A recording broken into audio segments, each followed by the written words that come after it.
మరో breaking news చూస్తున్నాం. జమ్మూలో ఆచూకీ దొరికిన భీమవరం యువతి తేజస్విని కేసు కీలక మలుపు తిరిగింది. తనను అంజాద్ పెళ్లి చేసుకుంటానని మాయమాటలు చెప్పి బలవంతాన తీసుకువెళ్లాడని పోలీసులకు చెప్పింది ఆమె. దీంతో అతడిపై కేసు నమోదు చేశారు పోలీసులు. గత 9 నెలల నుంచి కనిపించకుండా పోయిన హోటల్ మేనేజ్మెంట్ విద్యార్థిని తేజస్విని అంజాద్ను విజయవాడ పోలీసులు జమ్మూ నుంచి బుధవారం తెల్లవారుజామున విమానంలో బెజవాడకు తీసుకువచ్చారు. అనంతరం మాచవరం పోలీసులు వీరిని తమ అదుపులోకి తీసుకొని ప్రశ్నించారు. వారి నుంచి స్టేట్మెంట్స్ ను తీసుకున్నారు పోలీసులు.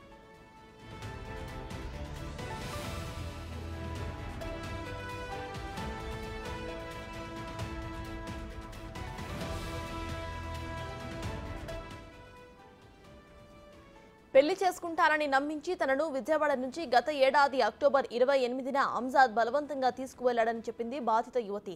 9 నెలల్లో ఎక్కడా తనను ఇతరులతో ఫోన్లో మాట్లాడనీయలేదని, తాము చాలా ప్రాంతాలు తిరిగి చివరకు జమ్మూలో దిగినట్లుగా స్టేట్మెంట్లో యువతి వివరించింది.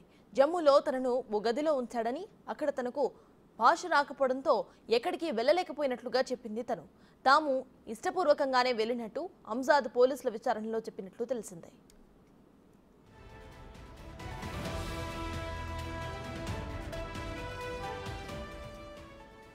ఇక తేజస్విని స్టేట్మెంట్ ఆధారంగా అంజాద్ పై మాచవరం పోలీసులు కేసు నమోదు చేశారు. అక్రమంగా బంధించడం, పెళ్లి చేసుకుంటానని బలవంతంగా తీసుకువెళ్లటం, దాడి చేయటం, బంధించడం వంటి నేరాలపై బిఎన్ఎస్ లోని సెక్షన్ 342, 366, 323 కింద ఎఫ్ఐఆర్ను నమోదు చేశారు. యువతిని పోలీసులు తల్లికి అప్పగించారు. ఇవాళ నిందితుడిని కోర్టులో హాజరుపరచబోతున్నారు.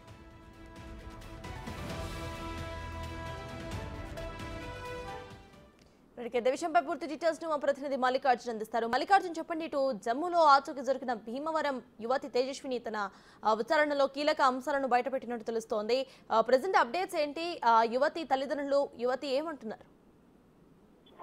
ప్రధానంగా చూస్తుంటే 9 నెలల మిస్సింగ్ కేసును కూడా పోలీసులు ఛేదించారు. పవన్ కళ్యాణ్ ఎప్పుడైతే సిఐకి మాచవరం సిఐకి ఫోన్ చేయడం, అక్కడి నుంచి అసల్స్ టీమ్ ని రంగంలోకి దించడం, ఎక్కడుంది అమ్మాయి అనేది ట్రేస్ అవుట్ చేయడానికి ఒక ఏదైతే ఉందో అడ్రస్ ఆధారంగా వాళ్ళు ట్రేస్ అవుట్ చేయడం జరిగింది. ఆ అమ్మాయి అక్కడి నుంచి ఏదైతే ఉందో జమ్మూ కాశ్మీర్ లో ఉన్న అమ్మాయి తన అక్కను అప్రోచ్ అవటం, ఇన్స్టాగ్రామ్ లో అప్రోచ్ అవటం, ఆ అడ్రస్ కు సంబంధించి లొకేషన్ పెట్టినా కూడా రాకపోవటం, ఆ ట్రేస్ అవుట్ అవకపోవటం కొంత ఇబ్బంది ఎదుర్కొన్నప్పటికీ అక్కడున్న ఒక అమెజాన్ ద్వారా బుక్ చేసిన డెలివరీ పార్సిల్ ఏదైతే ఉందో ఆ పార్సిల్ వచ్చిన అడ్రస్ ను బేస్ చేసుకొని పోలీసులు వెంటనే కూడా అక్కడున్న స్థానిక పోలీసులను అప్రోచ్ అవడం, అక్కడ వాళ్ళిద్దరిని అదుపులోకి తీసుకోవడం, వెంటనే విజయవాడ తరలించడం, ఇక్కడ ఆ కేసుకు సంబంధించి ఛేదించిన దాఖలాలు కనిపించాయి. దాంతో పాటు అమ్మాయికి ఏదైతే 9 నెలల పాటు అతను అంజద్ అనే అతను ఎలా వ్యవహరించాడు, అంజద్ అసలు ఎలా తీసుకెళ్లాడు అమ్మాయి దగ్గర నుంచి కూడా అనేది ఈ పోలీసులు స్టేట్మెంట్ అయితే ఇటు ఆ అమ్మాయి దగ్గర నుంచి తీసుకున్న పరిస్థితి కూడా కనిపించింది. దాంట్లో కొన్ని కీలక విషయాలు అయితే వెల్లడించిన పరిస్థితి ఉంది.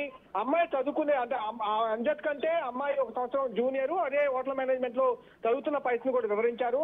అంతేకాకుండా ఎలా మాయ మాటలు చెప్పి అమ్మాయిని ఇటు వివిధ రాష్ట్రాలు, ఏపీ నుంచి తెలంగాణకు, తెలంగాణ నుంచి బెంగళూరుకు, బెంగళూరు నుంచి కర్ణాటకకు, అట్లాగే అన్ని రాష్ట్రాలు దాటించి చివరకు జమ్మూ కాశ్మీర్ కి ఎలా చేర్చాడు, అక్కడ ఎలాంటి బాధలు తను అనుభవించింది, అలాగే ఎలాంటి ఇబ్బందులకు అక్కడున్న అంజద్ గురి చేశాడనే విషయాల్ని పూసగుచ్చినట్టుగా కూడా ఇటు తల్లితో పాటు అటు పోలీసులకు కూడా వివరించడం జరిగింది. దాని మొత్తాన్ని స్టేట్మెంట్ రూపంలో కూడా పోలీసులు నమోదు చేసుకున్నారు. 10 సెక్షన్ల కింద అంజద్ పై కేసు కూడా నమోదు చేసిన పరిస్థితి కనిపిస్తా ఉంది. ఈ రోజు అంజద్ ను కోర్టులో ప్రొడ్యూస్ చేయబోతా ఉన్నారు. కోర్టు ఏ విధంగా రిమాండ్ విధిస్తుందా, లేకపోతే ఇంకా విచారణకు ఎలాంటి ఆదేశాలు జారీ చేస్తుందా అనేది వేచి చూడాల్సిన పరిస్థితి కూడా కనిపిస్తా ఉంది. పూర్తిగా అయితే అమ్మాయిని రికార్డ్ అయితే స్టేట్మెంట్ చేసుకోవడం, అలాగే అంజద్ దగ్గర నుంచి కొంత ఇన్ఫర్మేషన్ అనేది గ్యాదర్ చేసుకోవడం అయితే పోలీసులు పూర్తి చేసిన పరిస్థితి కనిపించింది.